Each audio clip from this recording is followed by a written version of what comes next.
Hey guys, I'm Urizi. This story is all about what if Naruto turns into a fox during a full moon. Pre-timescope, no Biju, Konoha is a village of ninjas who hunt demons. Naruto is a ninja with secrets. And tonight is the night of a full moon. Before we proceed with the story, please like and subscribe to this channel if you liked the video, and don't forget to check the description for the other works of the author if you liked the story. Let's start. Chapter 10, Hidden in the Whirlpool. Uzumaki Kenjiro stared out over the choppy gray sea. Below him stretched the jagged cliffs of the ragged shoreline of Uzunokuni, where the shifting of the tides spawned whirlpools of all sizes. And behind him lay his village, Uzushiagaku no Sato. A few hundred years ago, there had been nothing there but bare ground. With hard work, luck, and a hefty dose of desperation, they had built something there. It wasn't perfect, they still hadn't gotten around to paving the streets, but it was theirs. Being a small village, they had no one leader to answer to, they had no Kage. Instead, the clan leaders managed everything with guidance from the village elders. It had been very rough in the first few decades, but now they were a well-oiled machine, a lesser village, but a respected one. We've worked hard to get what we have. Kenjiro sneered and spit out into the sea far below. That Kuryudai had better not piss it all away. While the village council was supposedly made up of equals, there were always clans that held more sway than others. For the longest time, Clan Uzumaki was one of the top clans, if not the top clan. Kenjiro's family had found the site for the village, courted the skittish and selfish feudal lord of Whirlpool Country to get the funding and support they'd needed, and worked out the treaty with their first and strongest ally, Konoha. But then, that had happened, and left the Uzumaki worth less than dirt. Clan Kurohi was the rising star now. They'd started out as the lowest of the low, and through little power plays and social games clawed their way up. With the Uzumaki's disgrace, they slithered into the top spot with a sly smile. Officially, Kurohi Yuta was the clan leader and held the seat in the village council. But he left most the management to his favorite son, Yuma. And Yuma in turn used his own son, Udai, as the face of and the ambassador for the clan. Udai was no puppet, though. Kenjiro was certain that he was a fellow schemer in whatever the Kurohi were up to. And they are up to something for certain, Kenjiro thought blackly. I've seen Tengu flying in and out of their district in the twilight hours.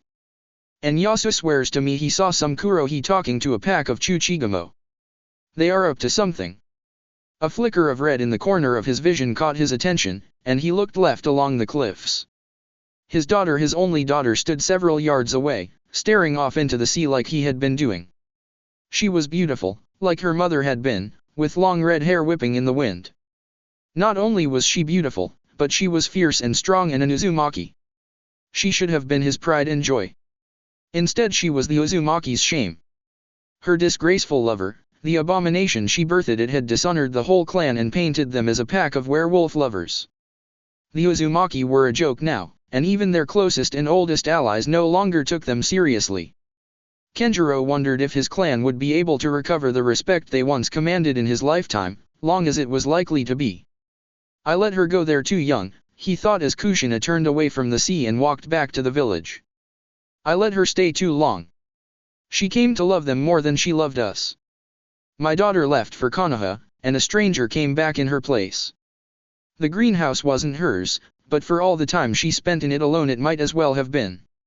Every moment that she wasn't training, she was inside the glass shack tending to all of the plants inside it. Trimming her bonsai, nurturing her flowers, and harvesting her herbs was about the only thing that kept her from snapping and killing them all. Good afternoon, Kushina. She nearly snipped the top off her smallest bonsai at the sound of his voice. Only one man was ballsy enough to intrude on her sanctuary. Even her own family knew better than to bother her in here. Jump off a cliff, and die. No thank you, Udai chuckled. I much prefer living to dying. Then why come see me? Kushina growled, keeping her back to him. I thought we could talk, he replied. Why don't you turn around? I've brought you a gift. Against her better judgment, she turned around to grace him with a scathing look. He'd done himself up nice in a vain attempt to impress her.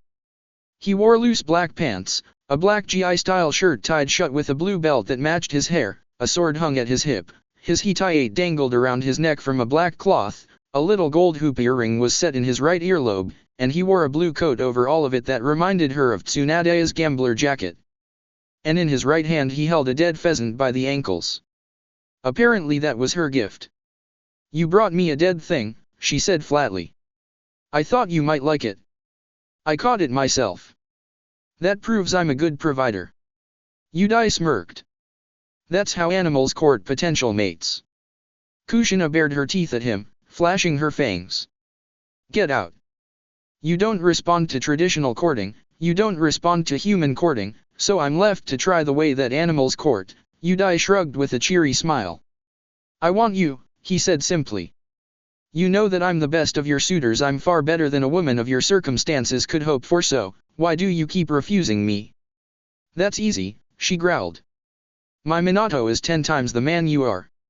A dark shadow flitted over Yudai's bright green eyes. "Your Minato is a slobbering beast now, no man at all. And he's still twice the man you are." Kushina smiled nastily. Yudai snarled and started for her. She held up her tiny pruning scissors threateningly. "Touch me, and I'll castrate you with my scissors." "Those little things." He sneered derisively. "Yes, these little things," she grinned. "It'll take a lot of cutting, it'll be really messy, and it'll hurt a ton." Yudai glowered at her, and then tossed the pheasant at her feet. "Enjoy your lunch, bitch." Kushina stuck her tongue out at his retreating back. When she was alone again, she slumped down on a little stool and sighed. Yudai was right about being her most eligible suitor still sniffing after her, but he was just as slimy and worthless as all the rest as far as she was concerned. And all of those men wanted the same thing, a breeder. The future of all women of Uzushiagakuer was just too long. No Sato was to become mothers. From the earliest moment that she could remember, Kushina had been taught that one day she would take a husband from one of the other clans and have children to preserve their race. She'd felt trapped by it, she'd resented it, she'd rebelled against it, she'd wanted to be more than just a breeding bitch. She'd focused on being a ninja. She'd been as unpleasant and rude and unfeminine as possible to keep boys from getting interested. She'd gone to Konoha where there was no pressure to choose a mate and settle down. And then, she'd met Minato. He'd never looked at her like he was calculating what their children would be like. He had looked at her, and just saw her. And he'd loved her. It had been wonderful. She hadn't cared about his condition, he was a good man, that was all that mattered to her. She hadn't cared when she'd gotten pregnant, it was with him, it was special. She'd been so sure that everything would work out somehow that she'd never given any thought to the consequences, and if she had, she wouldn't have cared. If only it hadn't fallen apart. Kakashi's first Jonin mission had gone wrong, and the moon had stolen Minato away. She'd returned to Uzu in hopes that Naruto would escape the suspicion he'd suffer in Konoha. But he'd inherited werewolf traits and she hadn't been able to hide them for long. In the end, in hopes of giving him some sort of normalcy, she'd given him up so that he wouldn't have to suffer her village's scorn and disgust. And, regrettably, part of that deal was that she remain in Uzugakure for the rest of her days and never seek out her son, or information on him. He's a wonderful boy. He'll find some wonderful family where he won't be treated like a leper and he'll be happy. It's all for the best. At least, that's what she told herself so that she could sleep at night. Shaking her head roughly, she gathered up the pheasant carcass and stormed out of her greenhouse. She'd drop the dead bird off at her aunt's kitchen to see if it could be cooked. As much as she despised Yudai, it would be a shame to waste good meat, and then head down into the training caves beneath the village. Destroying practice dummies always helped improve her mood. Hiroto was a great poet. Or, at least he had been. In his prime he wrote epic poems and numerous haiku, and he even dabbled in novels a few times. He'd married a beautiful woman and had 3 equally beautiful children with her. His poems earned him a nice house and more than enough fame and respect to satisfy himself. And then the Great Slaughter had changed all of that.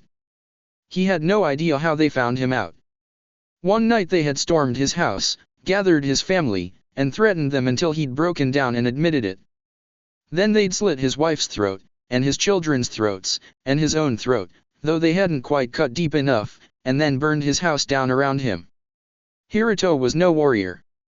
He'd only gathered enough power and skill to move about the human world unnoticed, or at least the thought he'd gone unnoticed. He only had 2 tails, not nearly enough strength to take down one experienced hunter, let alone a group of them. He wished he had died then. He wished he had burned to ashes with them. But he had lived. His human life had been destroyed. His clan had been annihilated. His race hovered on the knife's fine edge of extinction. But he had lived. Somehow. Eventually, others took him in. He was brought into Clan Kurohi, a clan made up of survivors of other wrecked clans. They wanted him to take a new wife, a kitsune wife, and have new children. He drank instead. At first he'd tried to be a teacher and educate the young ones about the arts. But the surviving children and the new children only wanted to learn the ways of war. It broke his heart, and his dead family haunted him, and so he drank more and more over the decades. Now he was a wreck. He was a 350-year-old two-tailed drunkard. Hiroto groaned and tried to resettle his old body more comfortably on his bed. He'd been granted a tiny shack of a home on Kurohi land that was barely more than a room with a futon, and these days he rarely left it beyond acquiring food and more alcohol. He didn't bother with a human form anymore, either.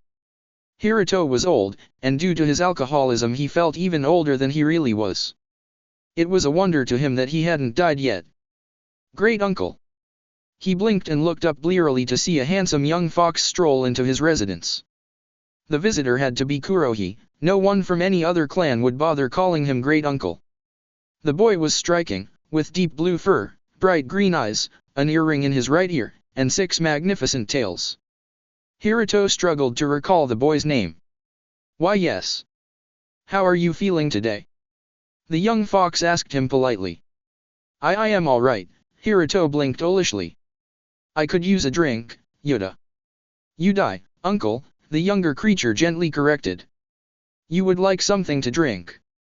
Yudai reached one of his tails back out the door and picked something up that was out of Hiroto's line of sight. Will this do? It was a jug of sake. Fine sake. Not the dirt cheap stuff Hiroto subsisted on these days. Oh, that's too nice for me, Hiroto said, trembling. I don't deserve. Nonsense, Yudai interrupted and uncorked the jug for him. Consider it payment for your wisdom. The old fox hesitated a moment before greedily snatching the jug. His coordination was almost destroyed after so many years of hard living, and it was hard for him to make his tails grasp the jug so he could drink from it. And regrettably he spilled some of the sake when he gulped it, but it tasted so good. Now, uncle, tell me your stories, the young fox said as he settled down beside Hiroto's futon. Share with me what you know. Hiroto blinked, but did his best to oblige the youngster. His days of poetic eloquence were long past him. Decades upon decades of drinking had ruined his brain and overwhelmed his healing powers. He struggled to recall old tales he'd heard or invented himself and relate them to the young fox. It was so nice to have an eager and appreciative listener, but the sake was strong, and with every sip of his fine drink it was harder to speak and to think. Yudai was a nice boy, though, and patiently encouraged him to keep going and tell him more tales. And then the jug tipped over, completely empty. Oh no. Hiroto dropped down on his futon and sighed. Tired. That's all right, uncle, Yudai crooned and gently brushed Hiroto's grey grizzled head with a black velvety paw. Rest now while I collect the rest of your payment for that nice drink. Hiroto sighed, closed his eyes, and slept a blissful, dreamless sleep. Can we really do this? Of course we can, Yudai snorted as he adjusted his shirt over his human form. I wouldn't do this if I hadn't already cleared it with father and grandfather.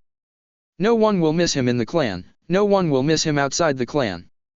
He's perfect for our purposes. Behind him, 2 black masked shadows eased the unconscious degenerate into a barrel and sealed the lid with seal papers that would keep him out cold. What if Orochimaru doesn't like him? Yudai's companion, Isamu, asked anxiously. The snake will just have to deal with it, Yudai shrugged. Kitsune are supposed to be extinct. He ought to be grateful that he's getting one. Satisfied that his clothes were properly adjusted, Yudai leisurely strolled after the shadows as they carted the barrel off for eventual transportation to the rendezvous location. This worthless leech is just supposed to be a small taste proof that we can deliver on our promise. He'll get others eventually. Others. Isamu squeaked nervously and trotted after Yudai. There can't be that many broken down old foxes we can sweep his way. Not everyone will side with us when the time comes to make our move, Yudai replied. Once we have the other demons and werewolves added to our forces, we'll give him some of the minority that oppose us. Isamu shivered. Oh. Don't worry so much, Isamu. Yudai chuckled. We know what we're doing. Soon we'll have vengeance for the great slaughter, and those butchers will know what it's like to be hunted to be an endangered species. Right, Isamu nodded. Now run along and tell my father that everything is going smoothly, Yudai instructed. We'll leave under the cover of night. Right, Isamu repeated and scampered off to relay his message. Yudai watched his childhood friend disappear down the dusty street and then looked away with a black expression and a few flickers of violet electricity dancing along his fingertips. Soon, he muttered to himself, those indiscriminate killers will get what's coming to them. Joining Umbu had always seemed glamorous to the man who was given the alias Spider. Umbu were the Hokage's personal daggers. They tackled the most dangerous rogue hunters and most notorious demons. But in reality, most of what they did was so boring. They protected the Hokage from threats, which meant a lot of standing around doing nothing. They ran special errands for the Hokage, which usually meant running errands that were fairly mundane except that it was the Hokage who needed them done. And when they didn't have any Umbu business to be doing, they trained just like any other shinobi. All that really set them apart was the uniform and the average level of difficulty of their missions. Spider grimaced behind his ceramic mask, which had some spider-like markings painted on it, as he descended into the bowels of the tower which lay at the heart of the infamous Forest of Death. After weeks of swapping shifts and praying, he'd drawn a guard shift that he couldn't wiggle out of. For the next 12 hours he was stuck watching a wolfman in a tiny cell. It was the Hokage's current pet research project. A sickly werewolf had saved his grandson, and Sarutobi Hiruzen had pounced on the chance to see why it was so sickly, if it would recover, and how it behaved in captivity. Such studies had been attempted a few times before, but the captive wolf monsters tended to die from the stress of being confined to a small space fairly quickly. An embedded silver blade was the culprit in this creature's case, and even though it had been removed it had seemed doubtful that the beast would live. But after lingering near death for almost a week it had slowly started to improve. Now, from what his buddies had told him, it was on the mend at werewolf speed. Hopefully it'll stay docile, he thought as he neared his post. It'll be boring, but boring is good in this case. Very good. Boring meant that it wouldn't be gnawing on cell bars like he'd heard it did during its second full moon in captivity, the first full moon it had nearly been dead. Boring meant that the Hokage wouldn't stop by to visit his study subject and he wouldn't have to worry about protecting his boss in case something went wrong. Boring meant the werewolf would just sleep and not cause him any trouble. Spider nodded to Crane, his partner for the shift, who would wait just around the corner in case something happened. Has it been quiet? Very quiet, Crane replied. I wish that Hokage-sama hadn't stopped the sedatives, though. I'd feel a lot better about all of this if the beast just slept all day like it used to. It's awake more often now. Spider asked, trying not to shudder. Oh yeah, Crane said and patted him on the shoulder. Good luck. Thanks, Spider muttered and walked down the hallway of the old dungeon and around the corner to where the creature was sequestered. There was no light bulb in the cell, so the only light filtered in from the dim hallway bulb. That left most of the cell in shadow. The werewolf seemed to like sticking to the dark parts, he'd heard, and so long as it wasn't getting up to any mischief, Spider was happy to let it hide there. He came to the spot where he was going to stand for the next few hours and... Hello, a hoarse voice rasped from the cell, making Spider jump like a green genin. Could I have some tea please? Spider slowly turned and peered into the cell to find the werewolf gone and a man was in its place, sitting curled up in the farthest corner. What the? The Umbu gawked, saved from embarrassment by his unexpressive mask. Is he? Better yet, the man coughed. Could I get some pants, please? Spider stared at the naked man for several minutes. I do not get paid enough for this. Chapter 11, Misery and Gathering Darkness. His fingers trembled as he grasped the steaming teacup. He wondered how long the shakes would last. And then he forgot all about it when he sipped at the hot herb-laced liquid. It was so much nicer tasting than the hard tap water he'd had recently, and the scummy stream water he'd had before that. I missed civilized life so much. The Umbu had been kind enough to brew tea for him, a custom blend, bring him pants, and other necessary articles of clothing. He very much appreciated that. Being naked in any place besides the shower or the hot spring was not fun for him.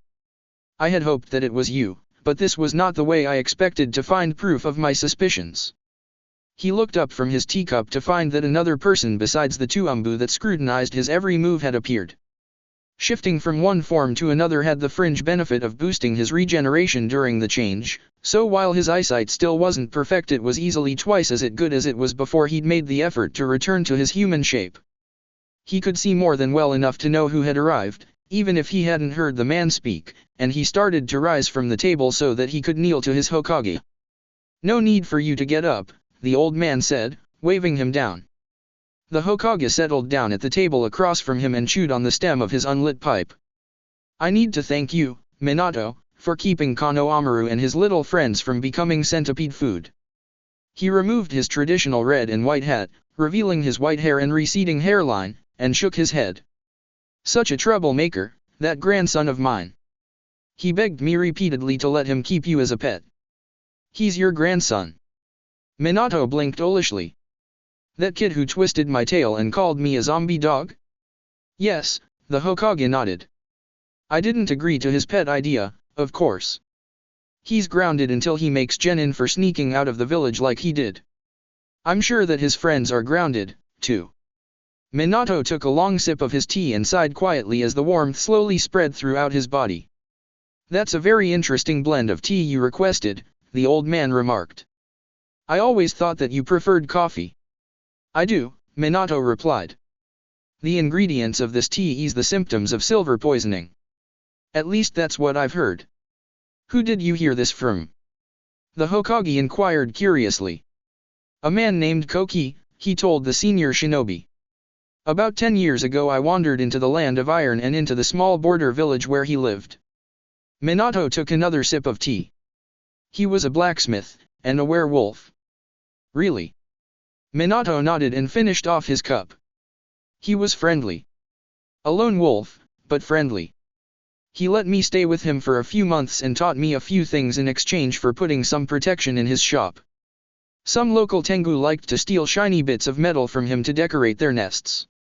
"And what did this blacksmith werewolf teach you?" the old man asked. "How to deal with silver injuries," he answered. "He gave me a sketchy history of the lycanthrope, how to tell a sane wolf from an insane one, and how to deal with sane wolves without getting into unnecessary fights. When he was sure that I had enough knowledge to get by, he politely turned me out, saying that he wasn't looking to build a pack in his village, so I ought to move along and find my own way." The Hokage sat quietly for a few minutes, fingering his pipe as he considered what to ask about next. "When you say sane and insane in regards to werewolves, you mean those that retain their humanity and those who have devolved into chaotic, destructive creatures, correct?" "Exactly," Minato nodded. "And what sort of ratio is there between the two types?" "There are far more sane werewolves than insane ones," he explained, "but the sane ones are smart enough to keep their heads down and avoid notice. They know that demon hunters don't know there's a difference, and most wouldn't care if they did know. Most werewolves just want to live their lives without any trouble." The old man tapped his pipe on the tabletop. "And the sane ones, they can regain their human forms, as you have." "Yes. Except on nights of the full moon, shifting from one form to the other is simply a matter of will and imagination, things the med ones have lost, which is why they always stay beasts." Minato fingered his empty teacup. "I would have changed back sooner, but I was so sick from the silver. Is there anything else that could stop a werewolf from shapeshifting besides silver exposure?" Minato closed his eyes and thought for a moment. "Aside from some form of incapacitation, the only thing I can think of would be pregnancy. If a female werewolf shifts while pregnant, the baby will die." "I see," Sarutobi said. "And on that subject, do you know if the offspring of werewolves can inherit lycanthropic traits?" "If the mother is a werewolf, the child is guaranteed to be a werewolf because of the shared blood while gestating in the womb. If the father is the werewolf, the chances are roughly 50-50. And if both parents are werewolves, it is a certainty that their children will also be werewolves. Minato traced his finger around the rim of his teacup. Hokage-sama, this is somewhat off topic, but could you tell me if I cursed my son before he was even born? Kushina returned to her home village shortly after you left and before the birth of your child, the Hokage replied. 2 years after that, Fugaku sent me a very angry letter and the treaty between our two villages was very nearly dissolved. I have no further information on her. Minato slumped over and rested his forehead on the cool wood of the table. Of course she had gone home, the scandal had to have been unbearable, nothing to expose an innocent newborn to. And he had cursed his son. It was the only explanation for why it took 2 years for Uzu to suddenly be furious with Konoha. Toddlers couldn't keep secrets and Kushina wouldn't have been able to hide his lycanthropy forever. His child was dead. Uzu was a demon-hunting village. They wouldn't spare a werewolf. Not even if it was a child. As soon as they had found him out, they'd killed him. What else do you want to know? He asked hoarsely, still hunched over. Distract me. Please distract me from this. Give me a summary of your movements from the time of that full moon to now. After a minute to gather his thoughts, Minato sat up straight in his chair and started to recite the report that he'd compiled in his head, the report he never imagined he'd get to give. Kakashi was ambushed on the way back to his apartment from the grocery store. Just as he reached the front door, a man came out of it and blocked his path. The Hokage stopped in his tracks with his bag of groceries balanced on his hip and blinked. A word, Hokage, Uchiha Fugaku said darkly. Certainly, Kakashi nodded slowly. Would you like to come inside? What are your plans for the upcoming trials? Fugaku demanded. Sasuke hasn't brought home a permission slip for me to sign yet. I haven't decided whether or not to put forward my team for the trials yet, Kakashi answered. The deadline for signing up is still 2 weeks away. Why haven't you decided? There's been a breakdown in teamwork lately, the masked man replied. I don't believe they're quite ready to take on the challenges of the trials. Sasuke can carry both of his teammates on his back through the tests if necessary, Fugaku said sharply. Sasuke is the problem. Is he? Fugaku sneered. Or is it that mystery child you've been saddled with? No, Sasuke isn't the problem, it's that Naruto of yours. I disagree, Kakashi responded calmly. You would, Fugaku said derisively. Sign up your students. I need my son to be tested appropriately. I need him to be challenged so that he can reach his full potential. If you want to do your dead friend a favor, stop holding Sasuke back. That was a low blow. A very low blow. And Kakashi really hadn't expected anything less. The clan leader had disowned and erased Obito, but wasn't above invoking the dead boy's memory to get what he wanted. His memory would be best served by teaching Sasuke properly, not pushing him into things he's clearly not ready for. I am the sole judge of what my son is ready for, Fugaku nearly growled. And the Uchiha clan will teach him properly. You are just a team leader for his missions.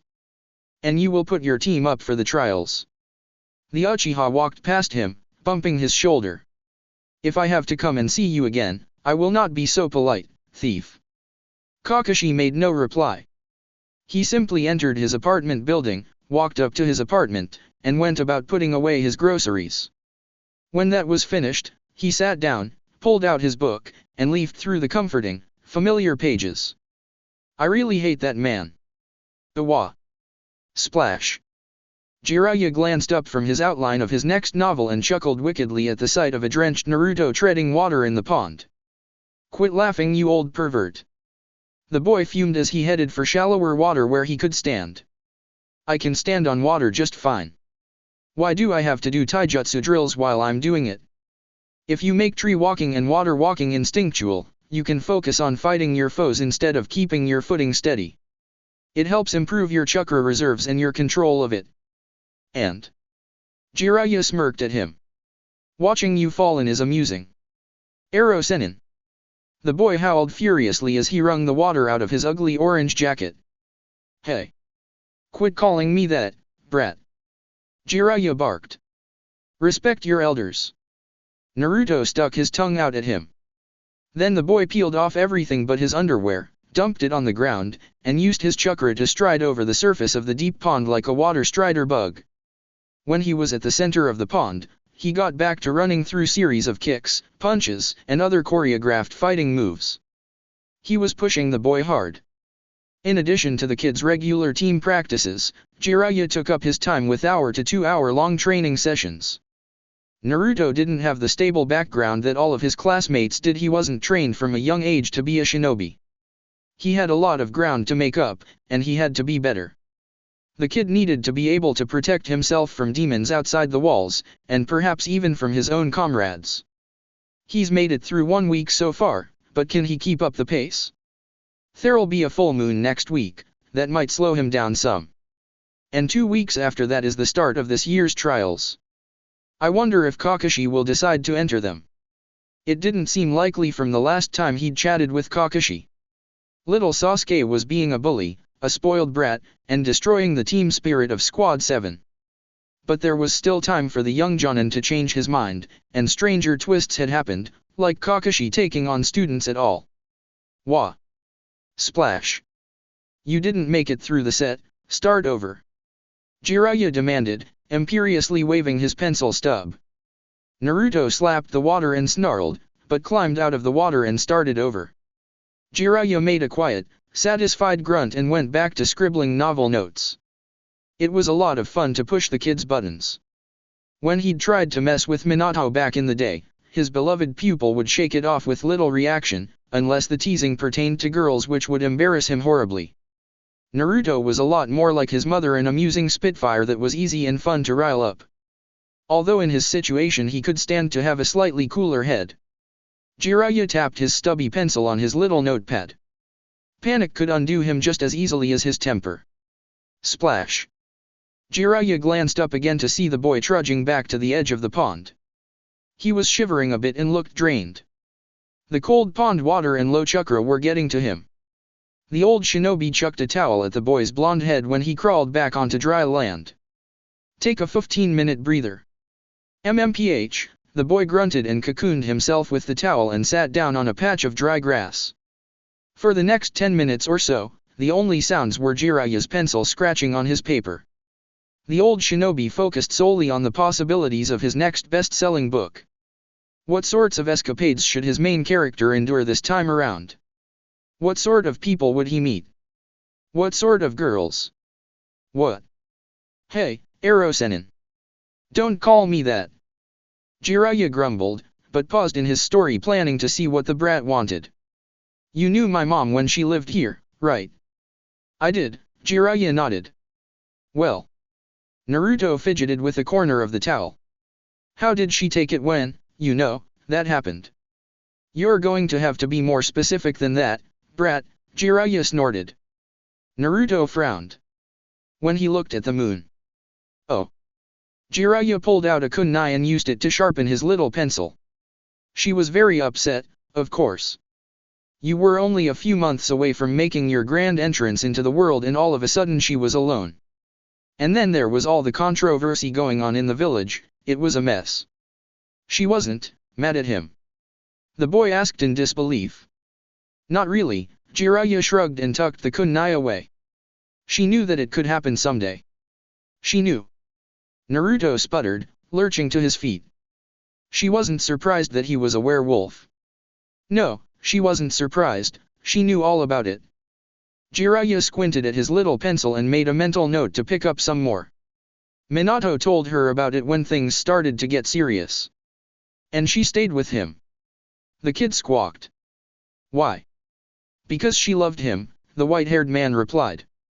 Naruto looked absolutely betrayed. Maybe when you're older you'll understand, Jiraiya shrugged. Anything else you wanted to know about? The boy didn't reply. He just flopped down and covered himself up with the towel again. Jiraiya watched the kid for a few moments before going back to his novel outline. You were so busy scapegoating your father for your problems you never considered that your mother had just as much to do with it as he did you, Naruto? Itachi left the tower just as the sun was setting. It had taken him a bit longer than he'd expected to return to the village from Yokoshima, as he'd stayed a few extra days to see if the Otonin and Uzunin staged another meeting. But nothing had happened. The Hokage had been informed of it, and now a covert team of Umbu were looking into things, and now he was on his way home.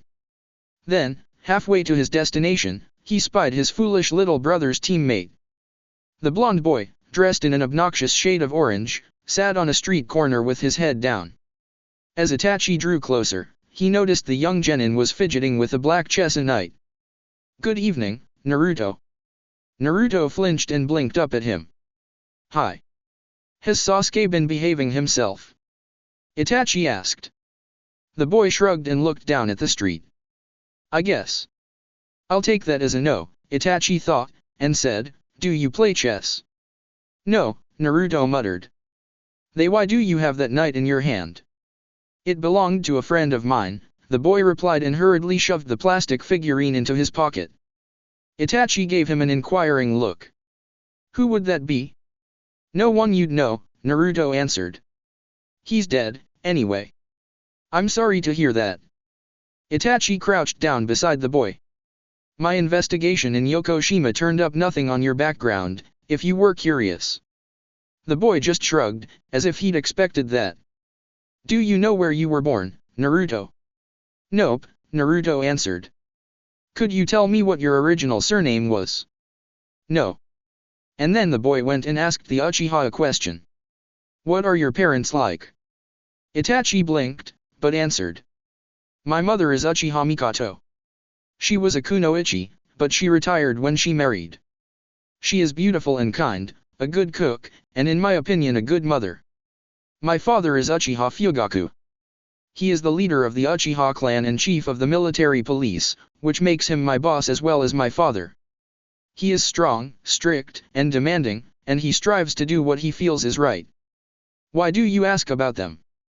"I was just wondering," Naruto said, and got up from his seat on the curb. "Bye. Good luck and, whatever." Itachi watched the boy walk off and wondered. What's eating him? When Udai arrived at the meeting place just inside the borders of the land of rice paddies, Orochimaru looked displeased, as the Uzunin had expected. "That specimen your people provided was of very low quality. I was barely able to learn anything from it before it expired. My apologies, but kitsune are wary creatures, especially considering their rarity. We had to be careful to acquire one that would not be quickly missed so as not to alert the rest of the population in the area." Udai smiled at the serpentine rogue.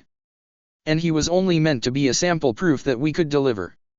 My people have plans in place to acquire more specimens for you that are of much better quality. You should have them in your hands at least a month before we attack Konoha." "You had better," Orochimaru hissed slightly, still somewhat disgruntled. "As agreed, I've brought what you asked for." With a gesture, several of his minions, dressed in purple-hued camouflage gear, moved a large, reinforced crate into view. They opened it and backed away, while the half-demon adjusted a metal cuff on his wrist that was imprinted with some seals. At a snap of Orochimaru's fingers, a brown werewolf wearing a heavy metal collar and monocles on its wrists shambled out of the crate. Its eyes were unfocused, its movements were a bit clumsy, and it seemed to be drooling far more than necessary. "I must say that's the calmest werewolf I've ever seen," Udai said as he watched Orochimaru direct the creature to walk in a slow circle. "But I don't see what good it would be in battle." "There are two settings to the collars," Orochimaru explained. "When they are docile, they are good for simple grunt work tasks. When the inhibitor seals are relaxed, they are poorly guided missiles. Should you use them in battle, it's best that the handlers and allied forces stay well enough behind them and to the sides of them.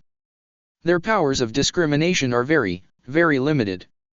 "Ah," Udai nodded and fingered his single earring thoughtfully. "Does the full moon have any effect on them?" "They do become slightly harder to handle that time of the month," the serpent said. "So just lock them up and don't count on using them those nights." He directed the enslaved creature back into the crate and his ninja sealed it up again. "This one is for you," he smirked as he handed Udai the controlling wrist cuff. "Feel free to use him to infect whatever human stock you can get away with to get more of them. I'll give you a few pre-made collar and manacle sets, you'll have to forge any others."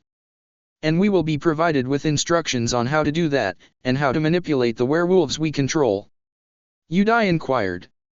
Of course, Orochimaru purred as one of his ninja passed one of Yudai's black-masked shadows a few scrolls. That is all the information you should need to build yourself an army of werewolves, and whatever other demons you wish to control. Feel free to experiment, but do so at your own risk. Thank you, Orochimaru, Yudai smiled politely. My village shall do what it can to bring you those kitsune specimens that were promised. And on that note, I spoke with my father and grandfather on the possible plans that you shared with me when we first met. And their thoughts. The half-demon almost purred. Most of your plans required the assistance of at least one of the major villages, something that not even our two villages combined with whatever demons we could acquire could equal. And, they were concerned that you wished to do too much in a single move. Oh. Orochimaru's yellow eyes narrowed curiously. What do they propose to do, then? Konoha's trials are coming up, which is an excellent opportunity to take a few jabs at Konoha, stir things up a bit. I'm sure you have a few things you'd like to try, and as both our villages are minor villages that border the land of fire, we have an open invitation to participate. But whatever is done, it must be small. All it needs to do is make them nervous, raise the tension. Orochimaru folded his arms and tilted his head slightly.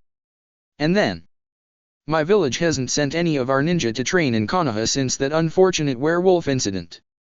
We are prepared to send one of our shinobi to the Leaf Village with the mission to stir up trouble between their clans. He will sow mistrust, flare up old rivalries, and if he plays his cards right he could very well touch off a civil war. Yudai chuckled darkly. And with Konoha so divided, it will be child's play to crush them for you to defeat the Hokage who exiled you. The rogue ran his overly long tongue over his lips thoughtfully. That sounds a bit lengthy. But it does have some advantages.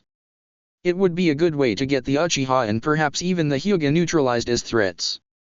I think I might like it. Orochimaru's snake-like face split into a cold-blooded smile. Let's talk this over more. Have your little errand boys meet mine just outside the capital of the Land of Forests. We'll pass notes. Yudai returned the half-demon's smile with a sly one of his own. It's a deal. Chapter 12, Swirl of Mystery. Soizu is dealing with Oto. Itachi's information was a fortunate bit of good luck. Hearing the true reason behind the young man's trip to Yokoshima had been disappointing, but not wholly unexpected.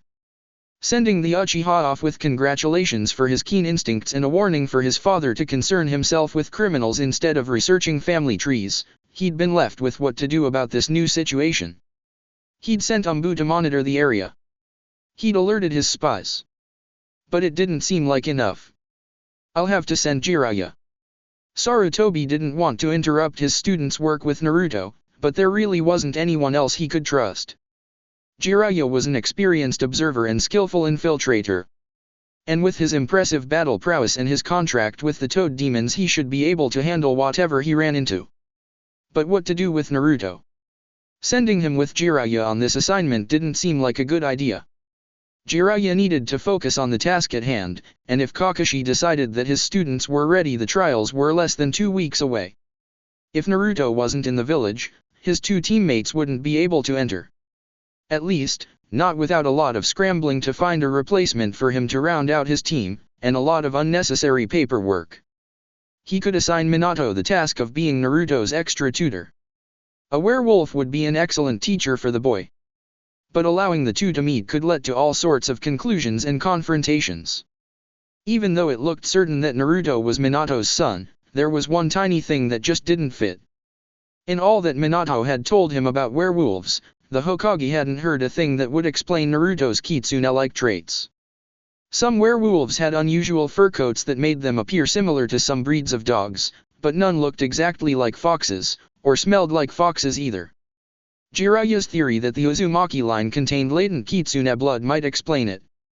Or perhaps the Uzumaki were kitsune bold enough to hide in plain sight, just because no one had seen them in a few centuries didn't guarantee that they were truly extinct.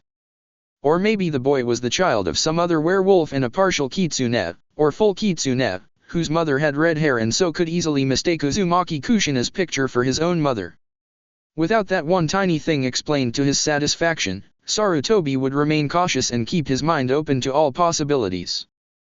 The old man went to his desk, sat down, and filled the bowl of his pipe with tobacco.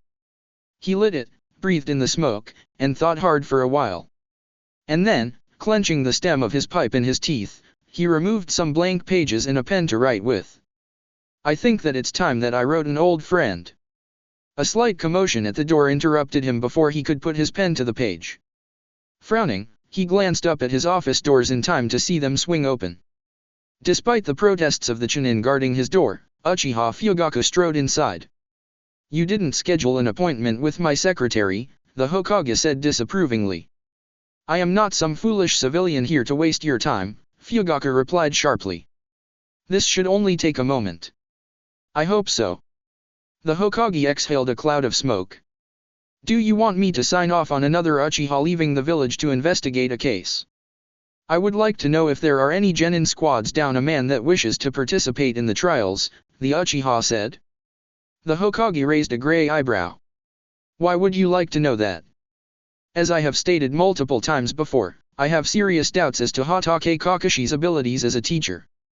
As of yet, he has made no move to enter my son's team into the trials. I believe that Sasuke is ready for the challenge, and if Hatake refuses to enter him, I wish for him to enter with other teammates who will no doubt be more competent than the pair he is currently saddled with. The old man had to put some effort into keeping a frown from his face. If you wish to find genin squads with an open slot for Sasuke, you are welcome to research the possibilities through the personnel department. However, I wouldn't recommend putting Sasuke with other teammates so close to the deadline. Sasuke will do just fine, Fugaku insisted. Thank you for your time, Hokage-sama. With a sharp nod, the Uchiha left the Hokage's office as abruptly as he had entered. Hiruzen allowed himself to frown now that he was alone. Fugaku makes me miss the days when his father ran the clan. Shaking his head, the village leader pulled himself back on track. I was writing a letter, wasn't I? The old man picked up his pen and started to write. Sasuke mentally grumbled as he trudged along the street. It was Saturday and Team 7 had the day off.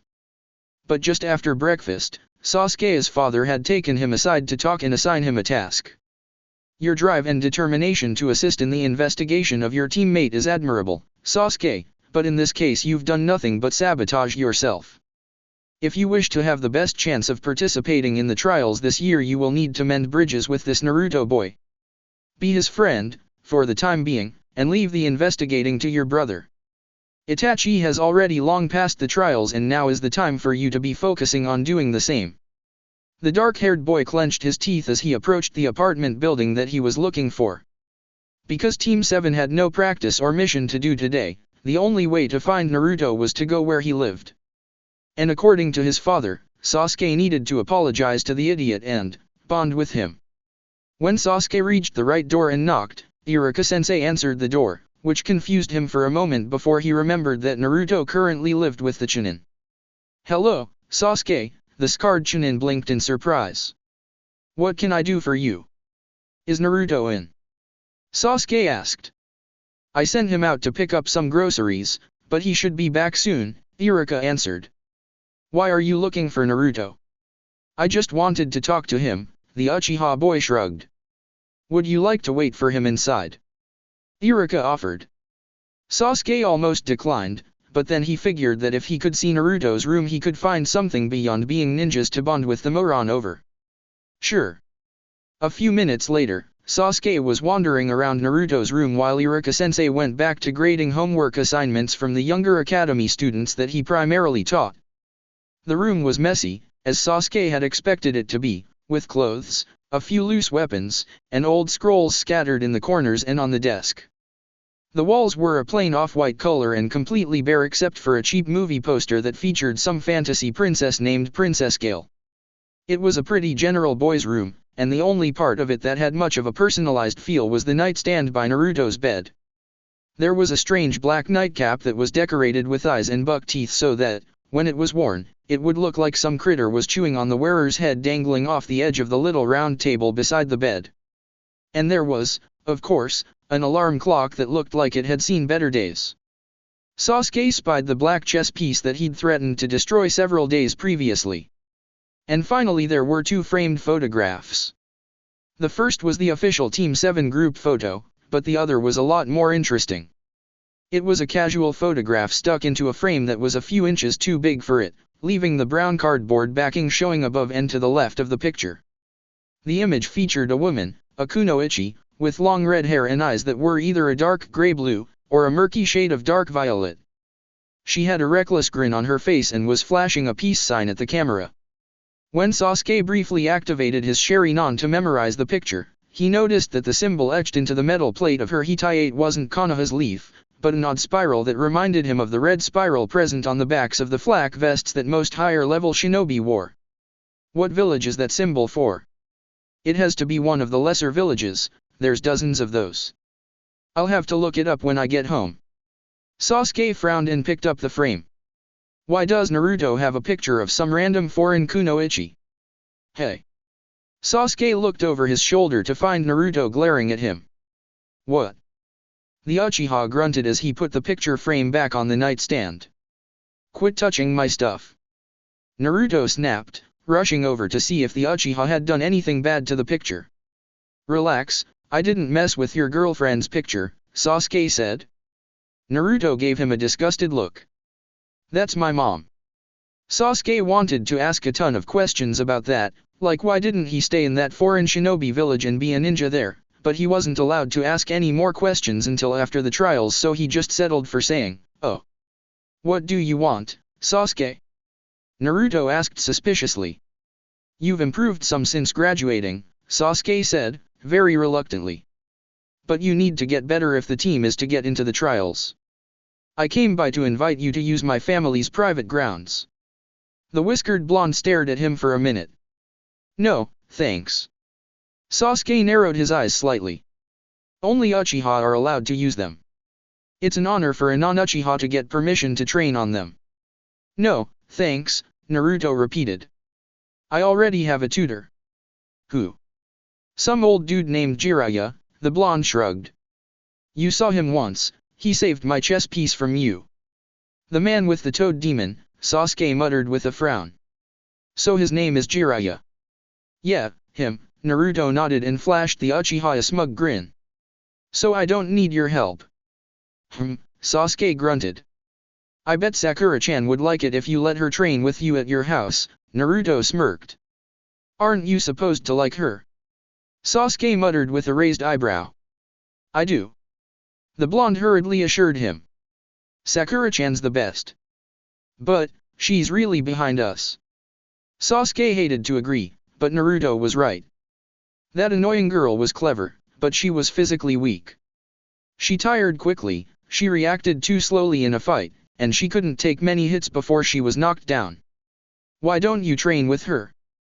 The Uchiha grunted. She won't get anything done if she trains with me. All the girl was concerned with when he was around was timidly winning his undying love. She wouldn't fight seriously against him, as if she was terrified of harming his handsome features or some other nonsense like that. Being born a citizen of Konoha, she should know how futile her girlish dream of stealing his heart was.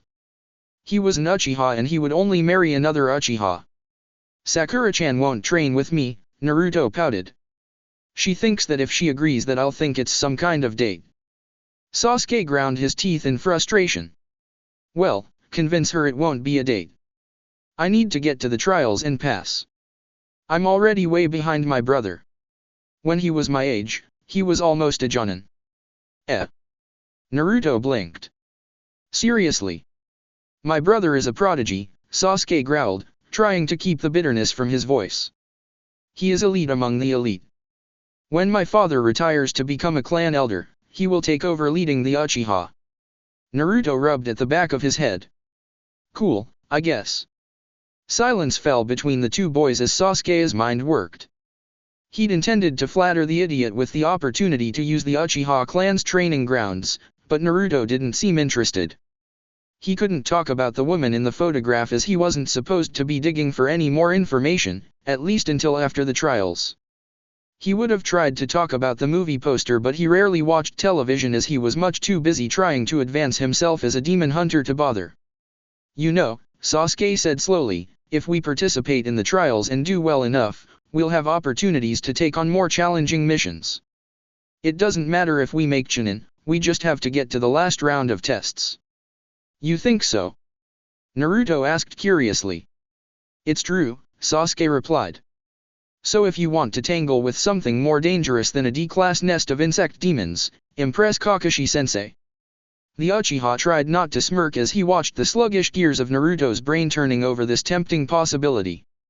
I'm going to go see if I can train with my brother.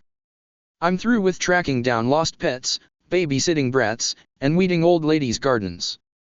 Sasuke walked past Naruto and paused in the doorway. You can come along, if you want.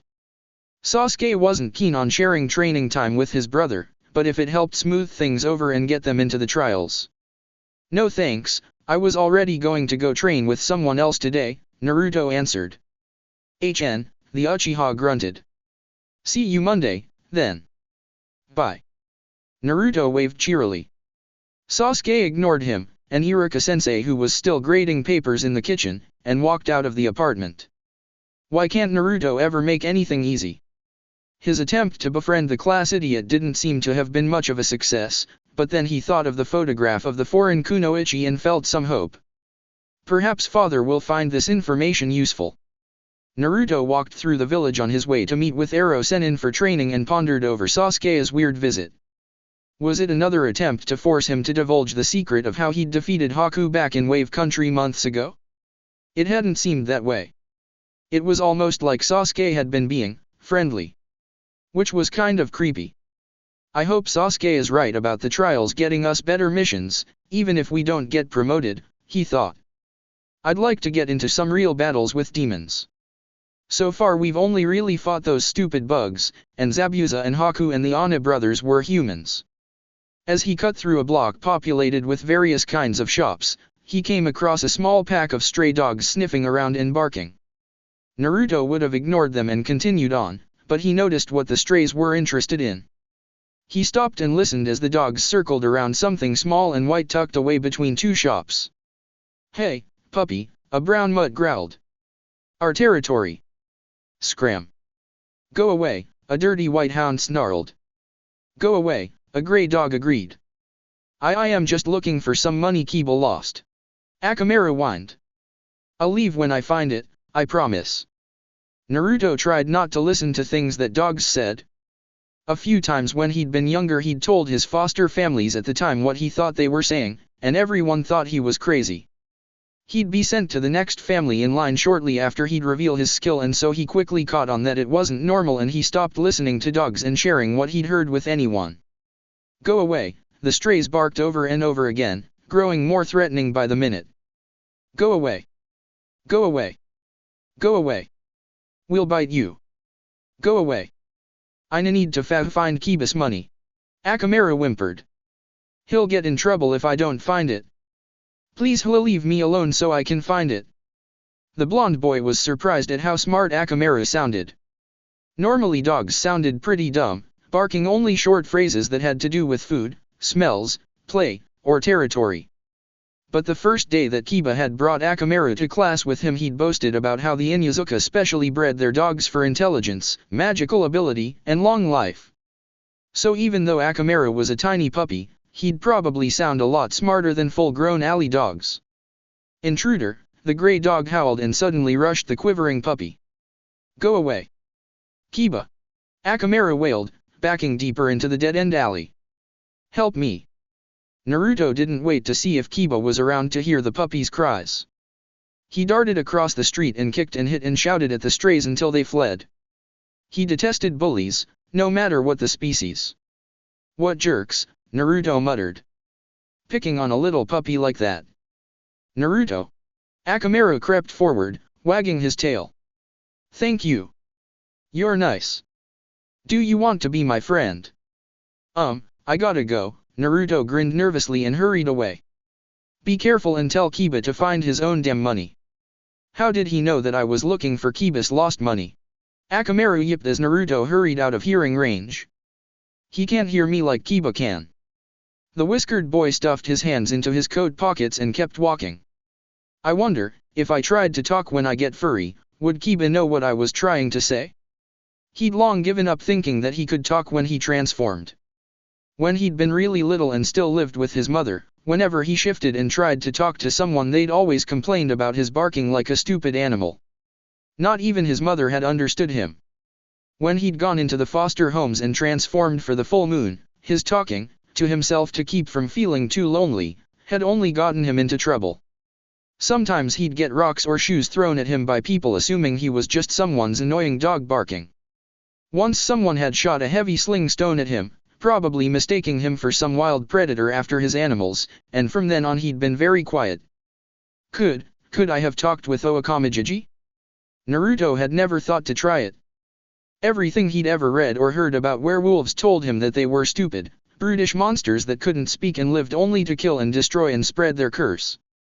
When Okamijiji had started playing checkers with him, he'd been invited to play with gestures, not sound. They would play in silence and Naruto had never felt much need to speak. I wish I had tried, the boy thought glumly. It could have been nice to have someone to really share secrets with. And maybe he could have given me advice like a dad would. Naruto paused and made a face. Never mind, it doesn't matter anyway cause he's dead.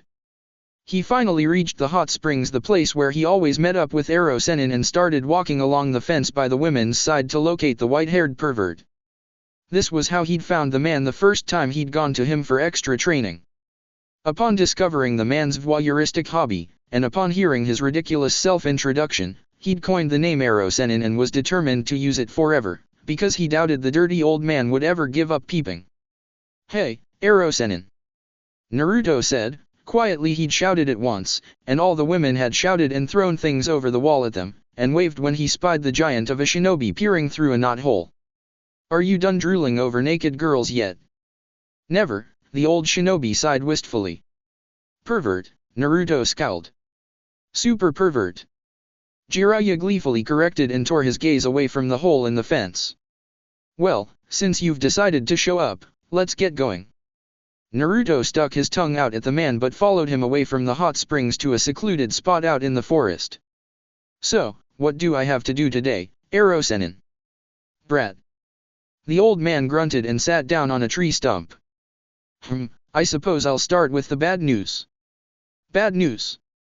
Naruto gulped. "Today will be the last time I get to impart my wisdom to you for a while," the man announced. "Hokage-sama gave me special assignment and I'll be leaving tonight." "Oh," the boy sighed, feeling disappointed. As annoying as Jiraiya was, the old pervert's training actually seemed to be helping.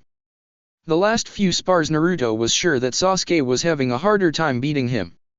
It figured that just as his training was starting to pay off that it had to end. "Cheer up, kid." Ero Sennin chuckled and messed up his hair. "I'll come back. And if I'm gone too long I'm sure that Hokage-sama will find someone else to look after you." "Really?" Naruto tilted his head. "Like who?" "I have no idea," the man shrugged and whipped out a camera. "Smile." The sudden camera flash briefly blinded him. "Gah. Hey. What was that for?" "A little memento," the senior shinobi replied and took the instant picture out of the slot. "How cute. Taking pictures of random kids makes you look like a pedophile," Naruto declared. "It does not."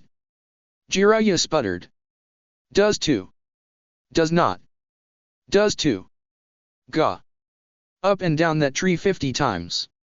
The man bellowed, pointing towards the tallest tree in the immediate vicinity.